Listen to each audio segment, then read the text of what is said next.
सुखद संभोग का एहसास हर जवान पत्नी की पहली ख्वाहिश होती है, लेकिन पति उसकी ये इच्छा पूरी ना करे तो रिश्ता टूटने की कगार पर आ जाता है। साली जी, आजकल आप हमें याद ही नहीं करती।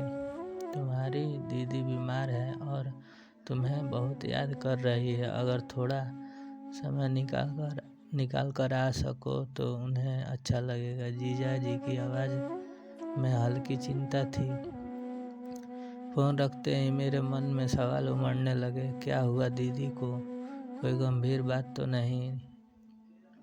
ऐसी कोई बड़ी बात नहीं है, लेकिन तुम्हारा आना उनके लिए खुशी की बात होगी जीजा की। ये बात सुनकर मैंने दीदी से मिलने का निर्णय लिया। पिछले कुछ समय में दीदी का बर्ताव थोड़ा अजीब था। फ़ोन पर उनकी आवाज़ में थकान झलकती थी और उनकी हंसी भी गायब हो गई थी। जब मैंने पूछा डॉक्टर को दिखाया, जीजा जी ने बताया कि उन्होंने चेकअप कराया है और सब ठीक है। मैं तुरंत दीदी के पास पहुंची। दरवाज़ा खुला और दीदी ने मुझे गले लगा लिया। वह कमज़ोर दिख रही थी, लेकिन उनकी आंखों में खुशी झलक रही थी। हमने साथ बैठकर बातें की। दीदी ने धीरे धीरे अपनी परेशानी साझा की। उन्होंने बताया कि शादी के बाद जिम्मेदारियां इतनी बढ़ गई कि उनकी खुशियां और इच्छाएं पीछे छूट गई।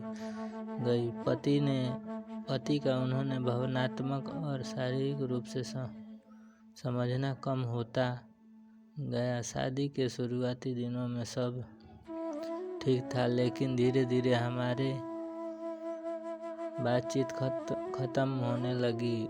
वह मुझे समझने की कोशिश ही नहीं करते। दीदी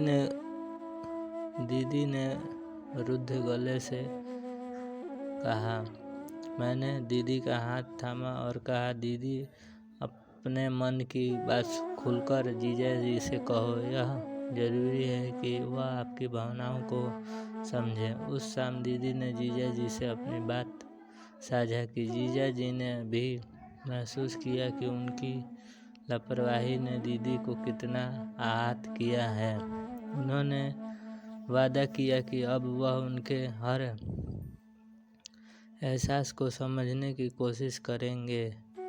यह कहानी सिर्फ मेरी दीदी की नहीं, बल्कि हर उस महिला की है जो शादी के बाद अपनी इच्छाओं और भावनाओं को दबा देती हैं। रिश्ते में प्यार और समझ दोनों का होना ज़रूरी है। अगर आप भी किसी को यह एहसास दिला सकते हैं कि उनकी भावनाओं को महत्वपूर्ण है, तो यही सच्चे रिश्ते की निशानी है।